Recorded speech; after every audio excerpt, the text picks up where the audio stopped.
जय श्रीमन नारायण। ए पर जे टिप्पणी हम करे जा रहल बा रामानुजदास श्रीमान गट्टू वेणुगोपाल स्वामी जी के द्वारा दिहल गयल बा। अध्याय 18 मोक्ष संन्यास योग श्लोक 34। ययातु धर्म कामार्थान् धृत्या धारयतेऽर्जुन प्रसंगेन फलाकांक्षी धृतिः सा पार्थराजसी।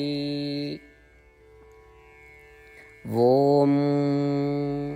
गीताचार्य श्री कृष्ण परमात्मा अर्जुन समेत हमनी सबके मोक्ष संन्यास योग सिखा रहल बानी। परमात्मा कह रहल बाड़न, हे अर्जुन, राजसी धृत ऊ संकल्प बा जौन इनाम की इच्छा, धर्म, धन और भोग के इच्छा से प्रेरित होला, बल्कि मोक्ष की इच्छा से ना।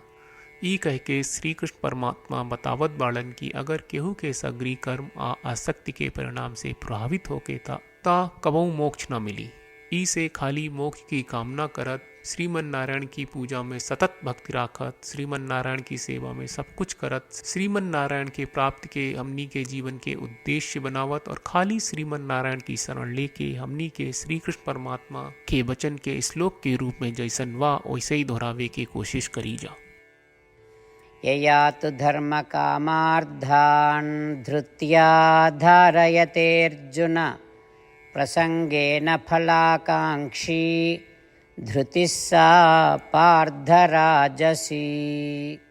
श्रीमद् भगवत गीता का पूरा सार श्री कृष्ण परमात्मा ने अध्याय 18वें के श्लोक 65 से 70 में 8 काम करे खातिर दिले बाड़े। श्री कृष्ण कहले, हम ओ लोगन से प्रेम करनी जो लोग इन 8 बातन के मान तारे। हम ओ भक्तन के हर तरह से रक्षा करब।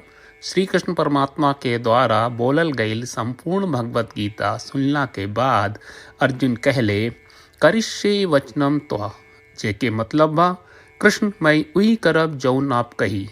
यही कारण बा श्री कृष्ण अर्जुन के हर तरह के सफलता आ विजय प्रदान करेले।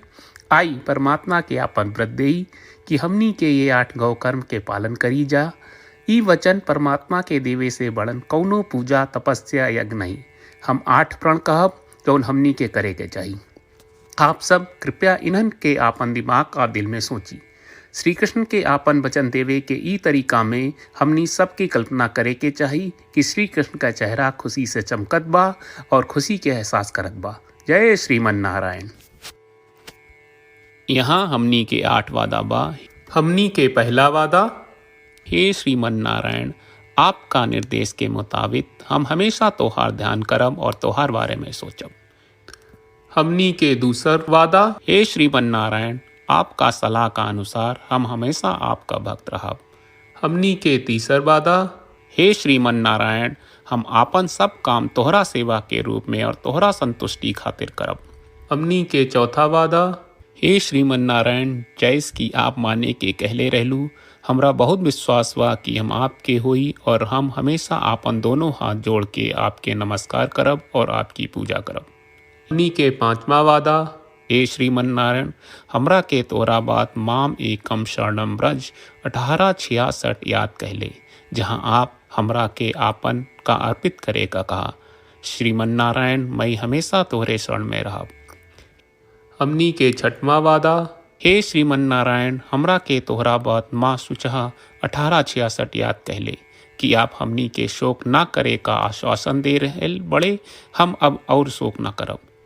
हमनी के 7वां वादा, हे श्रीमन नारायण, आपने हमरा खातिर श्रीमद् भगवत गीता के वितरण करके हम सबके कृपा कहले और आशीर्वाद दहले बा। हम वादा करत बानी कि रोजाना कम से कम 1 श्लोक पढ़ब या सुनब। हमनी के 8वां वादा, हे श्रीमन नारायण, आप गीता के पूरा मानवता तक ले गयलू। हम गीता में आपके दिव्य वचन के उन भक्तन तक पहुँचावे के प्रयास करब जे गीता से अपरिचित बा। हे श्रीमन नारायण, हम उई करब जौन तू करे का कहब। हम ऐसन व्यवहार करब जैसन आप चाहत बानी और हम खाली आपका खातिर काम करब। श्रीमन नारायण के रोज आपन वचन देहल कि हम ओइस करब जैस आप कहत बानी। ई अपने आप में बड़न पूजा बा। श्रीमन्नारायण करशे वचनम त्वा श्रीमन्नारायण हम तोरे निर्देश के मुताबिक काम करब। सर्वम श्री कृष्ण अर्पणम अस्तु। जय श्रीमन्नारायण।